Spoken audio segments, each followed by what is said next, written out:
Hello, hello, everyone! It's been a while since we had our last Lo-Fi History, but we are back! And I see that Terry on Facebook is joining us. Hello, Terry from Iowa. Good to see you back. And if this is your first time joining us for Lo-Fi History, then welcome. I'm Libba, and we've also got our historians Glen and Marie here, dressed in their finest historic attire. And yeah, it's great to be back. We had a little bit of a hiatus, and now we've got a fancy new computer for video production, so that's fun. And today we are here to answer your history questions. So if you have a question for our historians, Glenn and Marie, you can go ahead and throw it in the chat. I guess for anyone who's new for us, why don't we give sort of a rundown of your historical expertise. So why don't we start with Glenn? Talk to us about what you have focused your research on and your historic career thus far. Oh goodness! So I like history. What can I say? I started off very young, reading every book that I could find because my parents would get me the books and watching history movies. And then I went to Georgia Tech to try to become an engineer. That didn't work out, so I followed history, which was my first best destiny. Got a history degree from the North Georgia College, as it was called then. And went to work at the Atlanta History Center as an exhibits person and then the curator of military history. Military history, perhaps obviously has always been my first love. But as I went on, I realized working in museums, you have to know a little bit about everything. So I started learning a little bit about everything. And so my interest expanded into the medieval period, into the ancient periods, the history of political movements, the history of the antebellum South in the United States. And then when I became an adjunct professor at my old alma mater at the University of North Georgia, now, after getting a master's degree, I started having to familiarize myself with a lot of different history that I didn't necessarily know. And that's one of the great things about teaching, is it can, or at least should, force you to learn things that are not necessarily within your bailiwick, like labor movements and social movements and lots of different things. So now I find that I still focus on military history. I still look at a lot of medieval history and Southern history, but I kind of dabble in a little bit of everything. Yeah. So if any of those topics spark a question, do let us know. Oh, I see we also have Alma and Gabby are back. Hey, y'all, good to see you. All right, Marie. Oh, I was going to ask Glenn what his master's thesis was on. Oh, yeah. Oh, yes, it was on the city of Atlanta and how war accelerates cultural, social, and economic change, looking at specifically the Civil War, World War I, and World War II. Nice. And Marie, talk to us about your historical expertise. Yes, so again, my love of history started as a small child. It started with American Girl dolls, and I kept reading the dolls' stories, and I loved how it gave an insight into an everyday life of a girl that was my age and the movements that she would have experienced and like how she would have experienced these large overarching perspectives, but it took this big idea of history and made it very personable and relatable, and introduced a lot of historical concepts that way. So I absolutely love the American Girl doll books, the dolls, and of course the clothes that the dolls had, which got me interested in historical fashion as well. I became incredibly fascinated by the American Civil War, as one does living in the South, and especially Georgia and like the Atlanta area. We are constantly surrounded by it. And I think that's something that some people kind of, if they don't live, you are interested in the history that is around your area just because that is what is there. Yes, you should be fascinated by the history of where you live. So just living in Georgia, I became incredibly fascinated by that. I became a junior docent at historical Jonesboro Stately Oaks Plantation and learned a lot about the American Civil War there. I then became a part of a historical dance troupe and also a Civil War reenactor. And from that, focused my portrayals on American Civil War nurses. On North or South, it's a funny thing with reenactors. Sometimes you don't know like what side you're going to be on until you get there. Yeah, right. Because they, tell you like, well, we have too many of that one, so you need to go for the other one. You can't fight yourself or fight nobody. Then everyone looks very stupid standing on a battlefield fighting no one.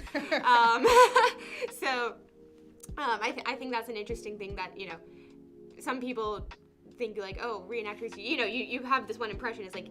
Yes, but also we are ready to like do anything at the drop of a hat. At least if you're a good reenactor. Yeah, I'm sure you have to have some good improv skills. Yes. As a reenactor. I then went on to get a history degree from the University of Georgia. Go Dogs! I also got a minor in theater and then certificates in historic preservation, museum studies, and British and Irish studies. So I am very well versed in British and Irish studies, even going over to Oxford for a summer to study them more in depth on the ground there. Nice. So that was really awesome. I got to take a medieval institutions of the West class, and we went to like all of the castles that Edward built when he was conquering Wales. Wow. So that was really cool. That is really cool. Yeah. Yes, and then I am here. I am the director of education, focusing on Northeast Georgia, Appalachia history. That's our on-site exhibits are, but then also with our homeschool connection programs. I have taught courses in American history and then world history, which has forced me to learn a lot more. Yep. Yeah. As I taught those, as I was not that familiar with ancient societies. But now I am a little bit more familiar. But yes, I would probably say Civil War history and British and Irish history. Yeah. So we've got a pretty wide range of history that we can cover.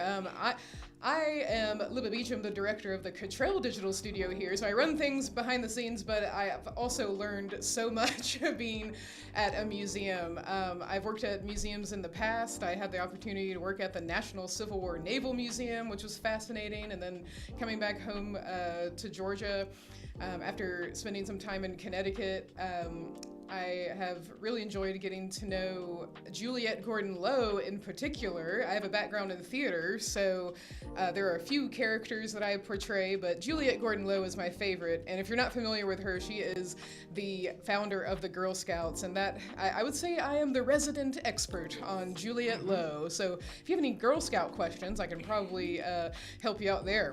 And I'll have to take a moment and point out, you minored in theater. Yes. Libba, you worked in theater. Isn't part of your degree writing? Yes, playwriting. Yeah, playwriting. That's right. And I didn't do degrees in any of that, but I've been in a bunch of plays in high school and college and worked at the Renaissance Festival. Apparently, doing some theater work is very useful in the museum world because there are not too many good museum people that I know that haven't done some sort of theater or don't have it play into their everyday job. Especially when you're doing interpretation and education, building exhibits is cool and a lot of fun, but if you're interacting... But that even theater, set building. Yes, exactly. It works great. It really does, yeah. I had never expected to go into museums, but then when I learned about living history, it really changed everything for me. And it is. I think we have a very unique team here because all of us have some kind of performance background as well as history background. So yeah, it's pretty cool. And I see Karen is also here. Hello, Karen. Hey. Oh wow, Karen said that she just went to Savannah, which is where the Girl Scouts of the United States began and where Juliette Gordon-Low is. So Karen, if you have any Girl Scout questions for us, or if you're curious about learning anything more that you had come across in Savannah, Georgia is, it is, in a way, I want to say it's the most historic place in Georgia. They've got history coming out their ears. Yeah. Especially our September Family Day is all about the founding of Georgia. That is right. Takes place right there. That's right. Along the Savannah River. Yeah. So if you're Bluff. That's right. So if you're curious about learning more about the founding of Georgia, then I hope that you can attend our upcoming free Family Day. We have lots and lots of events coming up. I'll share a few as we go through LoFi History today.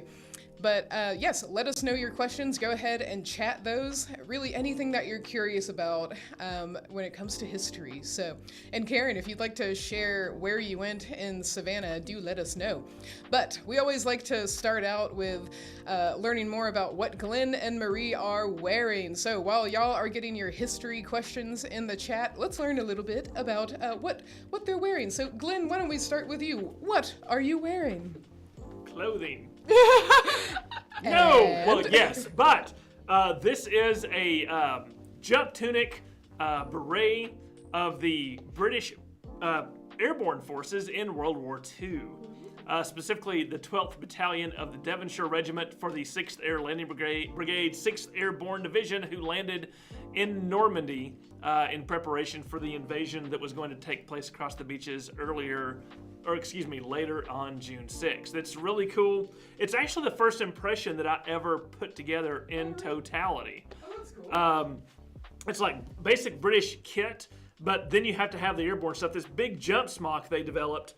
And you have to remember, this is in the days when they were still trying to figure airborne stuff out. So the Germans in World War II were the first ones to really come up with soldiers jumping out of airplane, falling with parachutes, and then fighting on the ground. And so they had this big smock that was supposed to go all over all their uniforms and equipment so that when they buckled their parachutes on, that didn't get tangled in all the lines and everything. So the British very much copied that jump smock. They wanted to give those soldiers sort of an air and esprit de corps, so they let them wear these fancy maroon berets. I like it. And with, of course, the regimental badge, the regimental system in the British Army instills a sense of tradition and a sense of camaraderie and, again, that esprit de corps. So that is what I am portraying today. This look was used by a lot of different forces after World War II. The British, of course, continued to use this airborne look. French airborne troops started to wear this camouflage jump smock and this beret and things like that. So I could easily be portraying the invasion of Suez Canal in the 50s or the Battle of Algiers in the 1960s with just a slight change of headgear. So now is everything that you're wearing like from the period? No. So an excellent question. So everything is a reproduction except for my regimental badge. Ooh, that's pretty cool. That 12th Battalion is an original from World War II. The trick, as is often the case with items of militaria from the Second World War, the further you go back, the more specialized it is, the more rare and expensive it becomes. Right. So an original World War II dated jump smock for British airborne soldiers would probably run me $3,000 to $4,000. It was way cheaper to buy a reproduction one for a couple of hundred. Right. And then you don't want to necessarily wear that out reenacting and damage Right. it. No. Yeah, that makes sense. That goes on a makes sense. mannequin in a hermetically sealed case. Yes. This I can use, like you say, and crawl around in the dirt and not feel too terribly bad about it. It looks pretty comfy. So You know it is. It's very roomy. It's got these gathered wrists and everything to keep the wind from getting in as I jump out of the airplane. Oh. So I like it. Yeah. It's not only comfy but dashing. Yes, indeed. All right, Marie, what are you wearing today? So I'm also wearing one of my first historical outfits that I made and put together. So this is, at first, when I made it, I was trying to go for 1860s lady. Upon my further knowledge, as I further my knowledge, it's really more 1850s. So, I mean, close, but different. Right. So one of the things that make it more 1850s is that it has, we call this kind of like a two-piece sleeve here. And that's one of the things that make it very 1850s is that it has like the layers. The skirt could also have layers, and the bodice, not that you can see it because I am sitting, but the bodice also, it goes beyond the waist here. I will stand. I like to walk like this. So as you can see, it goes down and has like fun little things in the back. Nice. I should be wearing a hoop with it, but alas, it doesn't fit well under this table. Yeah, I was gonna say. So I have foregone that. My hair should also be up, but I forgot a hair tie today, so. But, I mean, you could use that for 1860s. It's more the frumpy 1860s mom. Exactly, right? yes. Or a poor person who was like, here, I got my sister's hand-me-down clothes. Right. Here we are. So you would, to portray like a middle-class person in the 1860s, yeah. It's perfect. Why not? Yeah. You love have the nice dress of somebody else who handed it down to you. Of course, you could do things to update it. Because clothing was so expensive and you had to put so much labor and work into these things. Yeah. Libba, Yes. write down this topic for later. All right. The secondhand clothing trade. Ooh, that That sounds was a interesting. huge thing going way back. The second-hand clothing trade. Yeah, that And with sounds thrifting fascinating. being such a huge thing nowadays as well. Wow. Yeah, exactly. I mean, Interesting. there are records of ancient Romans and medieval folks casting about in the second-hand clothing trade. So Oh, that's fascinating. That's what we like to do, folks. We come up with ideas and then we Yes. have to do programs on them later. Right, So, exactly. Oh, I see we have Richard is also Hi! here. Yay! Richard is one of our fantastic living history interpreters. So if you are a teacher in Georgia, please do know that you can access our digital programs for free. And especially our webcasts are particularly popular. These are live. You basically get to Zoom with a historic character. So, and we have professionals as well as we also have, you're also professionals. Glen and Marie also portray, but we have professional actors come in, and it's. Oh, how can really- they find out more about those programs, Libba? Well, you could go to our website, www.negahc.org, which I am happy to place in the chat for everyone. Yes, so welcome, Richard. We also, it looks like we've got. Who else do we have here? I knew I saw someone. Oh, Josh! Josh is here! Yay! So glad to have Josh. It's so great to have everyone, our regulars. And how about we dive into some questions? So, I also see that Karen said, that they went to Savannah and they got to see St. John's Cathedral, which is beautiful. It's been there for quite a long time.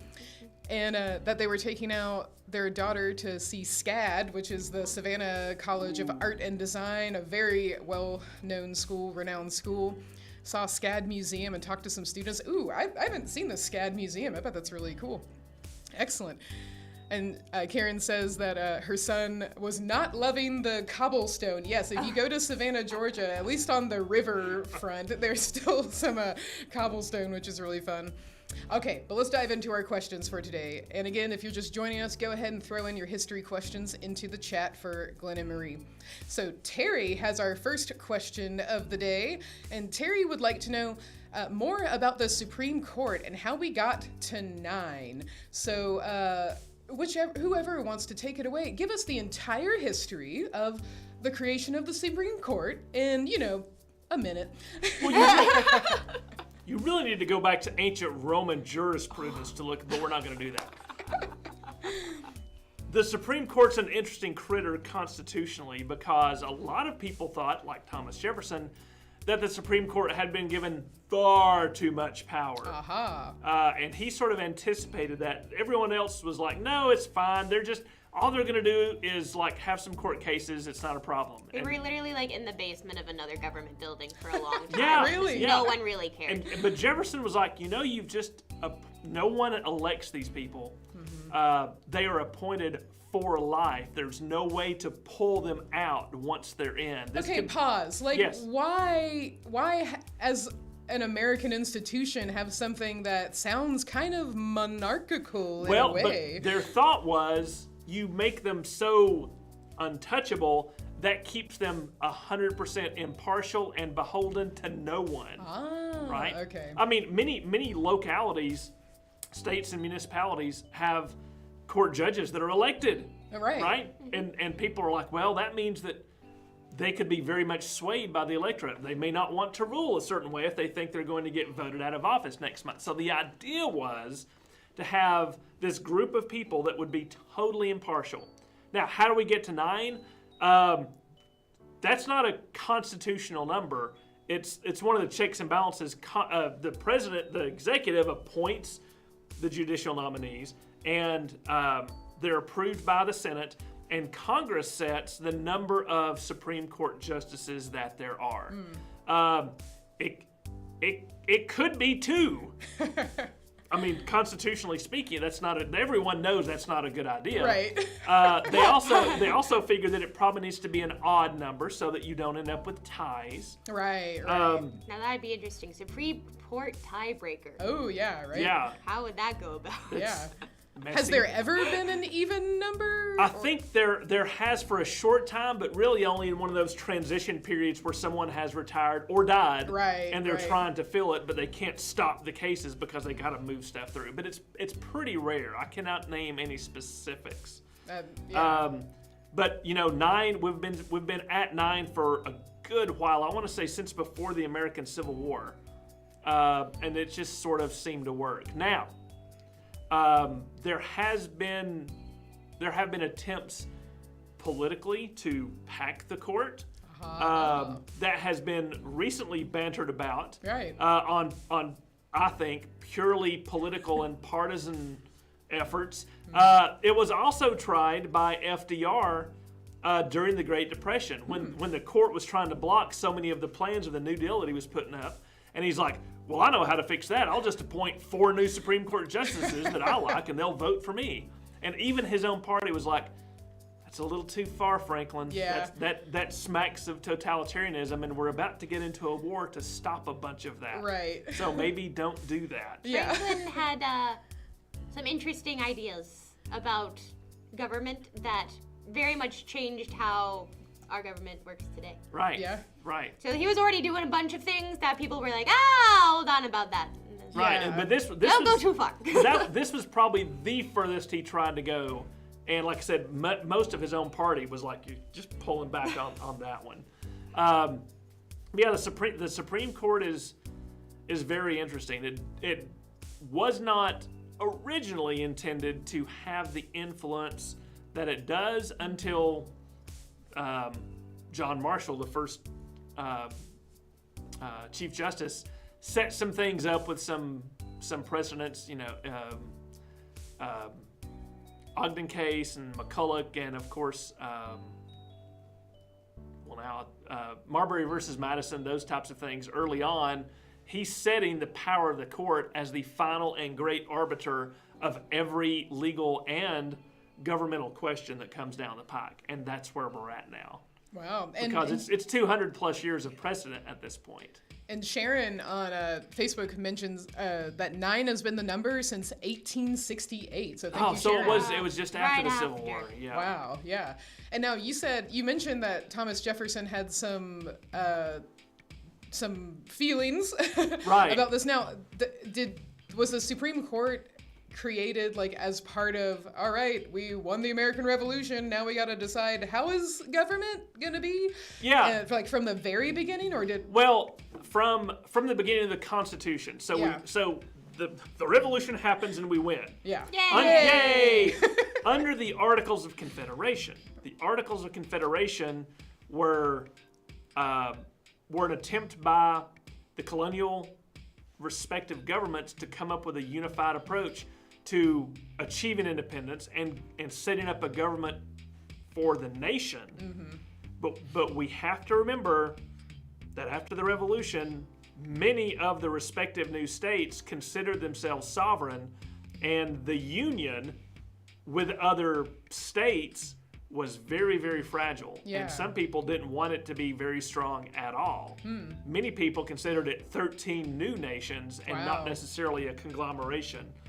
It was the Constitution, and we can't go into this because Right. we don't have 6 different sessions. But the Constitution created a central government, and its blessing and its curse is that it was vague enough in its wording so that it was able to bring everyone to the table. It didn't give all the power to the central government. It still left a lot of power to the states, but how that interaction was going to happen was left very, very open for future generations to figure out. So And- open that some states thought they could secede and form their own nation committees like the other Right. nation. And were they able to legally do that? Possibly. We don't. It's It's not. vague. It's not answered. It was settled with a war that said you couldn't. Yes. Right. But this is a conversation with. Yeah. It's very. What if a state said we would like to secede and we asked the government for an amendment to the Constitution to let us back out? Could that work? And what would the Supreme Court have to say about that, right? It's all those checks and balances. So the Supreme Court was there originally to be the final appeal for both state and federal courts. And the United States is interesting. We have, on purpose, from the beginning, decentralized our criminal justice system the way no other similar or European state has. Whether you think that's a good or a bad, I see that there is a lot of inefficiency and problems with it. On the other hand, given how things have gone in the 20th century in other places in the early 21st century, maybe not having a centralized, federally controlled police force is kind of good. Yeah, right. That's why you have city police, county police, state courts, federal courts. It's very decentralized, and they all sort of act as a check on having a totally centralized police organization and criminal justice organization. It is messy and inefficient and complicated, but it prevents a lot of abuse that could happen from a centralized effort to that. That makes sense. Yeah. And and again, almost every other modern, the bad ones and the good ones, right? Germany in World War II, Great Britain, France, Russia, the Soviet Union, they all have centralized police forces. There are no London police. There are simply the UK police in London. Oh, gotcha. Yeah, I didn't even realize that. Yeah, so that's a good point. It's an interesting thing. So that's also, but the Supreme Court, knowing all this was going to happen and has happened, the Supreme Court is set up to sort of be the final arbiter for everything. Yeah. The final appeal. They are the highest court in the land. Yeah. Like right there in the Constitution. And Richard mentions that, Richard says that Marshall was the first Chief Justice to really take the job seriously. John Jay was first, but left to become an ambassador. Right. I don't know much about Mr. John Jay, but yeah, so... John Jay was sent by Adams to negotiate with France during the Quasi War. Ah, I see, yeah. Excellent question, Terry. Excellent topic as well. I'm very curious, Glenn, to dive a bit deeper into the roots of the Supreme Court that you said has some Roman connections, but we'll get to that. Perhaps someone will ask that eventually, but that's pretty cool. And I also see that, Alma says, we thought about going to Georgia for our vacation this summer, but Seattle had better weather. Well, I cannot blame you. But if you like rain, I hear Seattle's the place to be. Yeah, right. But yes, come to Georgia in the fall. Yes. We'll welcome you. Beautiful. Yeah, if anybody's traveling through Georgia, please come say hi to us. Yeah. Let's see, our next question is from Richard, and Richard says, my current area of interest is 1660 to 1720. In my research, I have learned how powerful the Dutch Republic was. Can you tell me how it was run? Is that within y'all's wheelhouse, the Dutch Republic? Dutch Republic. Sort of. Yeah, what can you tell us, Glenn? It's an interesting time period because states we do not today think of as remotely influential or powerful were some of the most influential and powerful, like the Dutch and the Portuguese, right? And it all comes about because of ships, right? Yeah, we can go to places. Well, yeah, not only can we go to places, but we have developed large ships that can be at sea not for days or weeks, but months and months. Oh, right. Coupled with the ability to navigate. Even though they haven't figured out longitude yet, they can still go on long ocean voyages to different places. And they begin to trade. That's how the Dutch and the Portuguese, too, came to be such powerful nation states because of trade, not conquest. They didn't go to other places in Sri Lanka or the Far East or the Dutch East Indies, as it were, and try to take over those lands and set up colonies and try to populate it. They went there. They set up little posts along the coast to trade with the natives back and forth. And because of their ocean-going vessels, their merchant fleet, they could do these things make a huge fortune just straight up in capitalist cash and have a taxation process. So their basis was sea power. And yeah, Richard, you're right. In this time, they were a huge threat to the other significant, or one of the other significant maritime powers, Great Britain. The Dutch fleet sailed up the Thames at one point and destroyed the British fleet on its home territory. Ooh. That's a big deal. Yeah. Not many people can ever say they have done that, but the Dutch did it.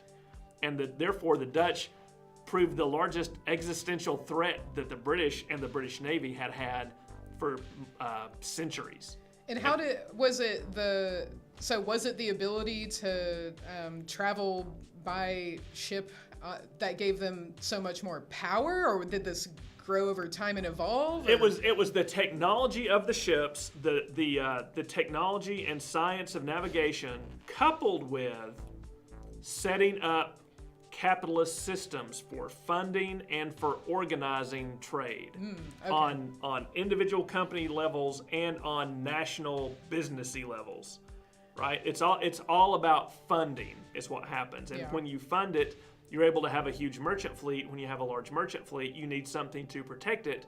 So you start building a large war fleet as well, which brings you into conflict with other nation states who have trade and war fleets. I Googled Dutch Republic ships, and tell me if this is correct, if we're looking at the right things. So, I mean, does this look like the typical Dutch Republic ship? Yeah, I mean, yeah, for the time period we're talking about, absolutely.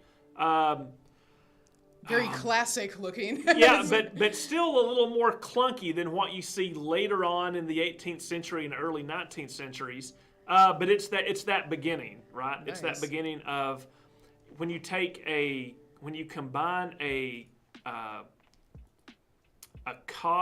medieval cog, and another type of ship, which didn't sail very far, like I said, and they made it bigger.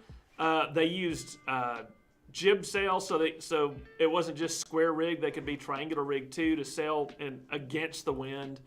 And like I said, a lot of this navigation technology and advances too help them to do this. It's a lot of things coming together all at once. Right. Now, eventually, think about it. The Dutch started New York. It's New Amsterdam, right? Right. The Portuguese sailed to the New World and set up a colony so big that Brazil still exists. It's the largest South American country, and it still speaks Portuguese. Right. The Dutch, East Indies. The Dutch were in the West Indies as well. But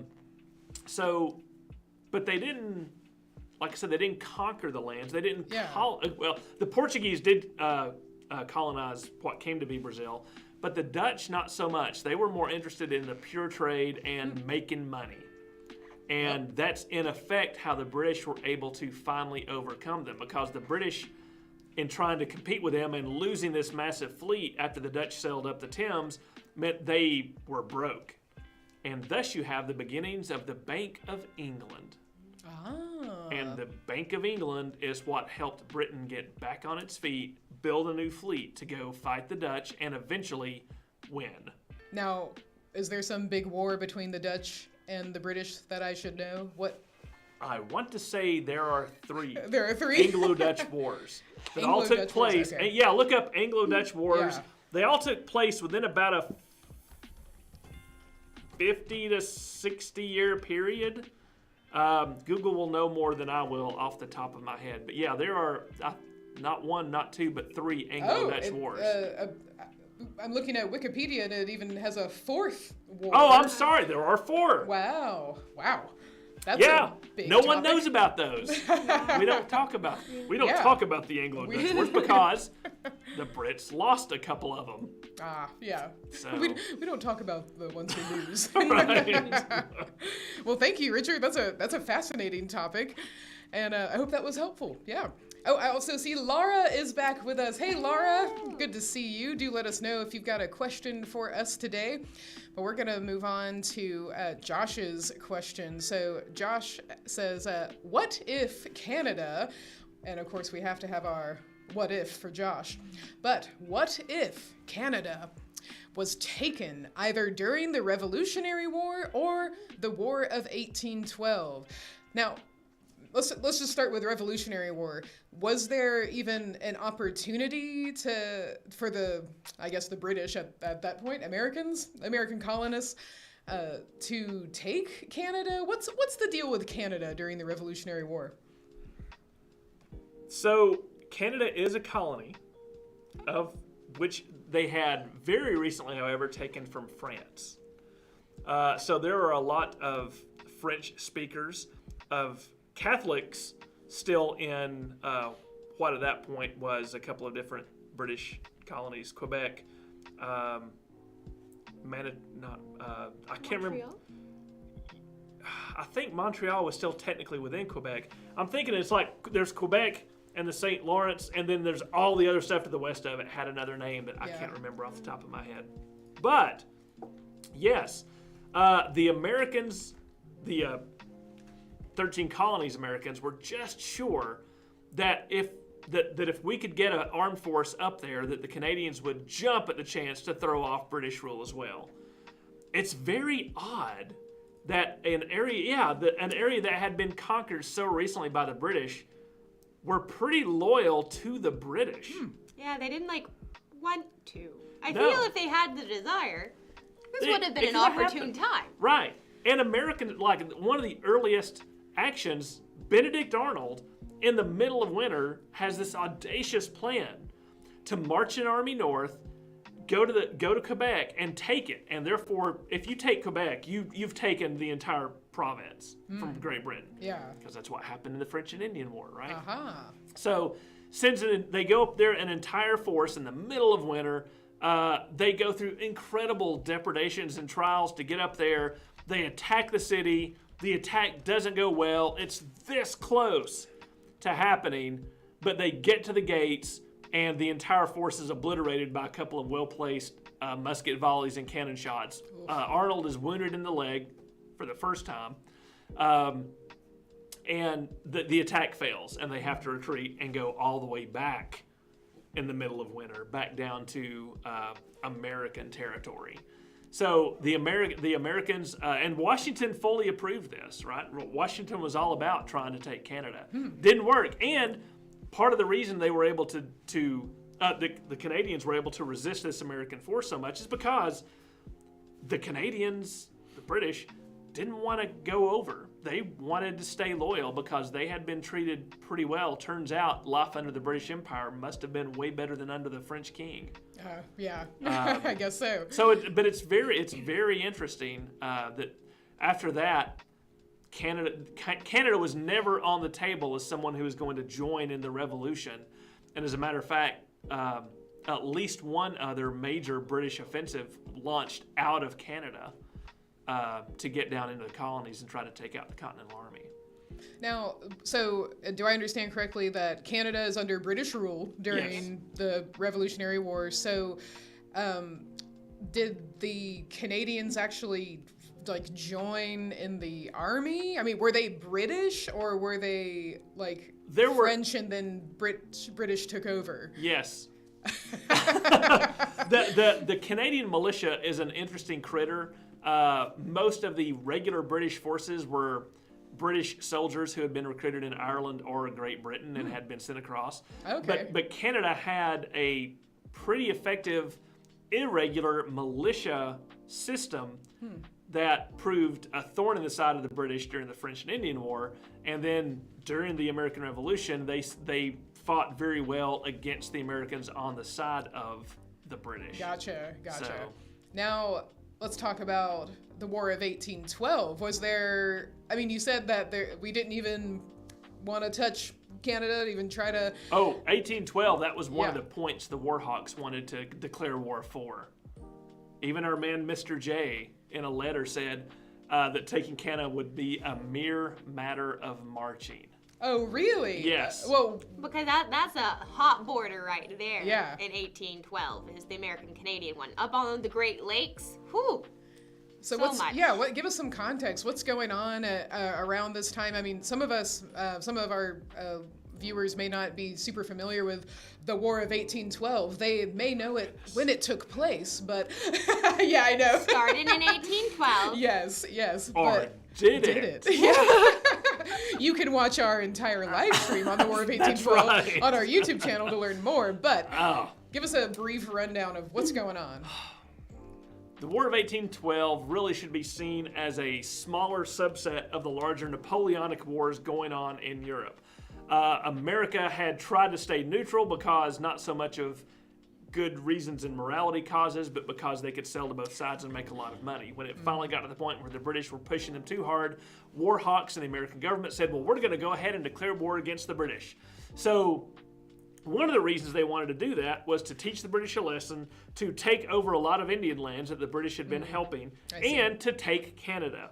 And we thought we were going to do great on land because we had this entire tens of thousands of males eligible for militia service, and we were way more populated than Canada, which is why Jefferson thought it would be a mere matter of marching. Oh, that makes sense. We thought we were going to get destroyed at sea because the British Navy. Right. That had just destroyed the French and the Spanish and all those folks, and Britannia truly ruled the waves in 1812. Yeah. As it turns out, our militia sucked. Our generals were terrible, leftover old men from the Revolution, and our ships were awesome, and we were able to beat every British frigate we went against at sea, and yet we tried 2 or 3 times to march into Canada to take it, and the Canadians whooped us and pushed us back every time. Wow. It's very interesting because we see that as a what may have been, like Josh is asking, what may have been. For the Canadians, the War of 1812 is like the Revolution is to us. It's when they were able to define their national identity because they fought off an invader against impossible odds and won. Yeah. And that's the moment they truly became Canadian. So when you look at their school books, when you go up north, there are monuments all over Canada to the War of 1812. Wow. Soldiers, generals, things like that. Now, I'm curious because you mentioned that our naval capacity was one of the reasons that we won, or won against the British. I mean, would you say that we won the War of 1812? Oh, that's always how I start my classes. Let's talk about who won the War of 1812. Because the treaty that we ended up signing went straight back to status quo antebellum. I see. The exact same as it was before the war. Yeah. The British in 1812 had about 600 naval military vessels. Guess how many we had? I have no idea. 6? We had 6. What? 1 for every 100. Yay! Now, most of those British ships were blockading Europe and chasing down what was left of the French and Spanish fleets. And so our ships, while there were only 6 of them, were very well manned, very well commandeered, and very well built. And they were generally bigger class for class than the British ships they were going to go up against. So when I say that we did well at sea, all of these were one-on-one contests. An American frigate versus a British frigate. And we won most of those battles. But the thing is, Britain, we're just fighting a war for territory and to get Canada and to beat up on Indians. The British are literally in a war for their own survival and the survival of a free Europe. That is not only how they saw it, that's kind of the case. And so the War of 1812 for them was sort of an annoying sideshow. I see. And so when we sort of popped up in their back and started poking at them and like punching them in the arm, they got very perturbed. And then they sent some of their best ships against us, and when their best individual ships got beat, it was an extreme blow to their morale. And so when they finally did defeat Napoleon and turned against us with the entire might of their navy and their now very, very veteran army and sent those to the shores of the United States, we were in trouble. And yet somehow we still were able to fight them to a draw. Thanks, Andrew Jackson. That's pretty amazing. and Indians and freed slaves and French Acadians and lots of other people. But you watch the live stream, folks. If you search on our YouTube channel, you'll see the War of 1812 live stream. Excellent. Yay. Well, thank you so much, Josh, and Josh said that was his first question, so we'll await your second question. Also want to say hello to Justin on Facebook for joining us. Hey, Justin. I think Justin mentioned something interesting. Sharon also did. Going back to Dutch ships, Sharon on Facebook mentions that Dutch ships were smaller than other countries because of a required draft. That means how shallow? Yeah, how deep, what they draw, how deep they are in the water. Okay, very cool, very cool. And let's see, excellent. And Justin also mentioning John Jay was the first Supreme Court chief. That's right.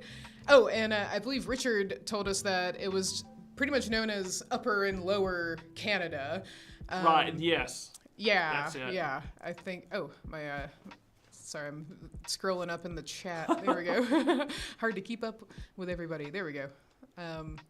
Yes. So at the time it was Upper Canada, Quebec, and Lower Canada, Ontario. Right. And Richard also mentions that Newfoundland and Nova Scotia were separate colonies. So, yeah. Oh, and Justin mentions the Battle of New Orleans was a magnificent victory by the Americans and was fought after the signing of the Treaty of Ghent. Yes. Is that the treaty that ends the War of 1812? It was, yeah. Okay. But it's one of those tricky things because it was signed on Christmas Eve in 1814, but the Battle of New Orleans was fought January 8th, 1815, because they didn't have instantaneous communications. So that's one of the reasons Andrew Jackson becomes a hero is literally because of the way it lands in the news. Because it's shorter from New Orleans to Washington, D.C. and New York than it is from Ghent to Washington, D.C. and New York. So even though the treaty was signed first, news comes from the South of this amazing victory under Andrew Jackson, and then 2 days later, British surrendered and signed treaty. People are like, wow, that Andrew Jackson's victory was able to make them sign it. It's like, that's not how it happened, but that's how the news cycle works. That's how people thought it happened. Yes. And sometimes that is more important. Yeah. Yep. For public perception. Yeah. And also why we have giant statues to Andrew Jackson in the square, in Jackson Square in New Orleans. Makes sense. And on Lafayette Square in Washington, D.C. They're matching, actually. Oh, cool. Yeah. I see. I missed a question from Alma and Gabby.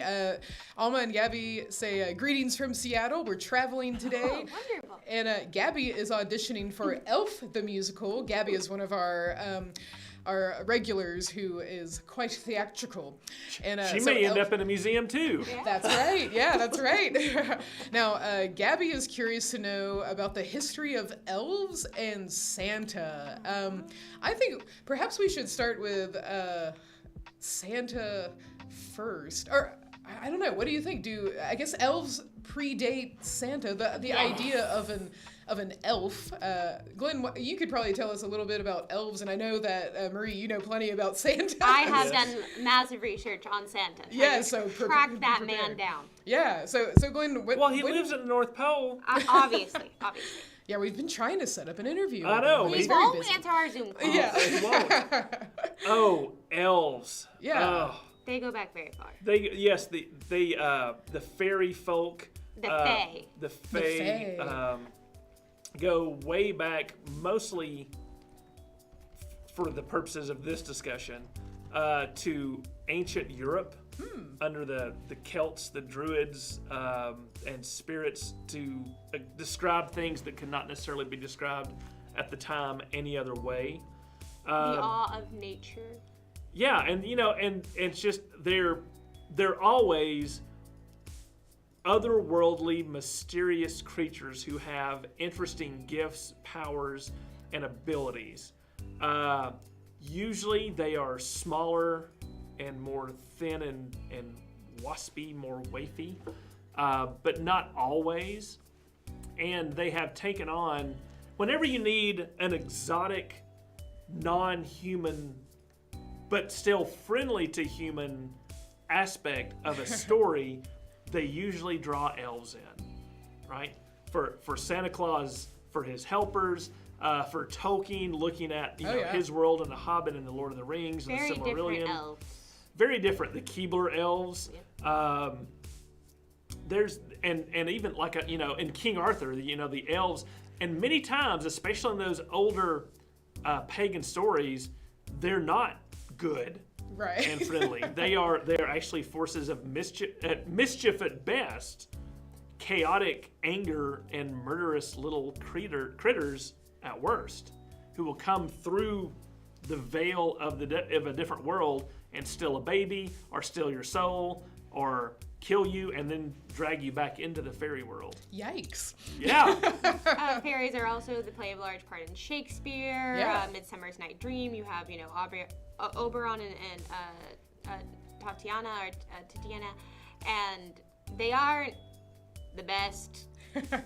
Bit mischievous. They're mischievous, to say the least. There is they want the fairy queen has gotten this boy child, and then Oberon wants the child to be like his servant. They're not. Yeah. And they're in Norse mythology, right? Alfheim, one of the 7 worlds. Elfheim, kingdom of the elves. Nice. And even Anglo-Saxon people were named after elves, like Alfred. Oh, right, yeah. Right? Friend of the elves. John on Facebook mentions that, I think you just mentioned Norse mythology. Elves are also in Norse mythology. We're known as Alfair. Alfar, Alfar. Very cool. Yeah, so the name Alfred has at its root friend of the elves. Yeah. That's really cool. So elves have been with us for a very long time, and so has Santa Claus. And we, Yes. and we, so talk to us about the story of Santa Claus, and do keep in mind that we don't want any spoiler alerts when it comes to Santa Claus for our younger viewers in the audience. So Marie, why don't you tell us a little bit about old Saint Nick? Yeah, so Saint Nicholas is probably the first iteration of Santa, right? We sometimes we call him Santa, sometimes we call him Saint Nick. Well, there is a Catholic saint called Saint Nicholas, and the story goes that he was a good fellow who would bring goods to those who were in need. One of the old stories goes is that the people, it's a cold winter's night, they want to hang their socks by the fire to dry so that they're warm when they put them on, and St. Nicholas would come and bring goodies such as like food and other things that family might need, maybe even some money, and put them in those stockings. Yeah, so that's an old tradition then. Yes. So that's a very, very old iteration of Saint Nicholas, right? He becomes a Catholic saint. There's a feast day for Saint Nicholas, which I think is pretty close to when we celebrate Christmas. It's in December. I can't remember what day Yeah. it is. And so you have that, and that's like medieval times, right? And then we don't really have Santa doesn't really show up again until the Victorian times, when Queen Victoria takes the throne, and a little bit before that, because the Victorians, they loved Christmas and brought Christmas to kind of be this thing that we know it today. So a lot of our Christmas traditions, like putting up the tree and things like that, come directly from the Victorian era, and things that Queen Victoria and Prince Alfred did in their own home, which were a lot of German Christmas traditions that were kind of stemming from the pagans that were there before Christianity came to Germany, celebrating the winter solstice. So that's also sometimes, you have Yule, and we sometimes, you burn the Yule log. That would be the Celtic, not Celtic, but the Germanic pagan traditions. You have Yule, so a lot of those Yule traditions come and become part of what we call Christmas. Yeah. And then I think there was this poem that was published in the 1820s or 30s. It's controversial about who actually published this first and who wrote it first, because there's a couple different publications of it. But it is a poem called "Twas the Night," before Christmas. Ah, yes. And in that line, in the night before Christmas, all through the house, not a creature was stirring, not even a mouse. The stockings were hung by the chimney with care, with hope that St. Nicholas would soon to be there. Mm-hmm. And then it goes through, and that's where we have the mention of Santa's reindeer. And then, of course, Rudolph's not mentioned in that one. But Yeah, he we comes out learn later. He about didn't come Rudolph about a until little the 50s. Yes, with Yeah. Rudolph the Red-Nosed Reindeer. And that song, and that's when we hear about Rudolph. But in this poem, "Twas the Night Before Christmas," we have the reindeer, we have Santa coming down the chimney. Yeah. And we also have him described as a jolly old elf, Ah. which again plays into this elf and having elves with him, right? This idea No of human could come down the chimney. That's right. Exactly. Well, Only also- someone who is magical, right? That's An right. elf. But also, this kind of goes back to also some medieval fears that, you need to make sure your chimney is stocked up because evil spirits, like fairies or witches, could come down your chimney or open windows. Witches can. I've seen it happen. So you want to make sure that's not possible. Yes. Except on Christmas when Santa comes. That's right. But so Santa comes down, he puts the presents in the stockings, because at this point Christmas trees are not a thing in England, and that's kind of like the first version of Santa. Yeah. And then we have Santa, the cartoonists kind of pick up on this as well, going in a little bit later, and that's when we see the image of Santa with the nice red suit and the pack of toys on his back, and he kind of looks like a jolly old elf. I think he even has little elf ears in that picture. So that's kind of, again, we see Santa with the elves, and also a depiction of what we have as our modern Santa. Yeah. Because sometimes he has more robes as he goes through different time periods and whatnot. Yeah, he's got to keep up with the fashion Exactly, too, exactly. So sometimes there are different pictures of that. But Christmas really comes about in the Victorian era. "Twas the Night Before Christmas," some cartoon images of Santa. Charles Dickens writes the Christmas Carol, which also makes just the idea of Christmas and also the idea of spirits coming to one's house at Christmas. Incredibly popular. Yeah. And our young viewer Jack said the chimney is just for Santa, so keep that in mind. Just for Santa. Yes. Well, we are unfortunately at the end of our time today, but Josh, I've got your question for next time, and we'll talk about when is next time. And I've also got, I think there was another question in the chat. That's right. Karen had a really great question about seaside vacation. So I've got both of those on our queue for next time. And so usually we do LoFi History on the first Tuesday of each month. So we are going to pick back up with another LoFi. It'll actually be on my birthday. Yay! So that will be September 6th. So we're going to be back with LoFi History. Please tell your friends and family about us and make them history nerds too. Before we go, I did want to go over we have some really cool events coming up. So if you're in the area and can make it, then do check out. We've got a really awesome homeschool day coming up where we're going to learn all about what life was like in the 1800s, but also specifically what schooling was like. And Marie's going to be leading that. That's our homeschool day on Thursday, August 25th from 10 a.m. to 1 p.m. If you're a teacher in the area, we also have an event that's going to go over all of our resources that we have for teachers, and that also includes a guided tour of the museum and the Cottrell Digital Studio. And then two really great events that we have coming up. We have our first members virtual trivia night. So if you are a member, we are going to host a live virtual trivia night about the ancient Mississippian cultures. Now, if you are members can join and actually play, but the public is welcome to watch. So that's also on Thursday, August 25th, and that's going to be in the evening, so more folks can make it. And then we also, I'm very excited about this one. We have Promenade. This is our 19th century fashion show that Marie has been working very hard on. And we are going to have some fabulous models showcasing 19th century fashions. And Marie's going to be giving context during the fashion show. That is Saturday, August 27th at 2 p.m. So, of course, you can see all of our events that are coming up if you go to our website, but we have a lot of great stuff coming up. So thanks everyone for joining us for today's Lo-Fi History. We will see you again on Tuesday, September 6th, and it was great to see everyone back. All right, Yes. take care. Bye. Bye.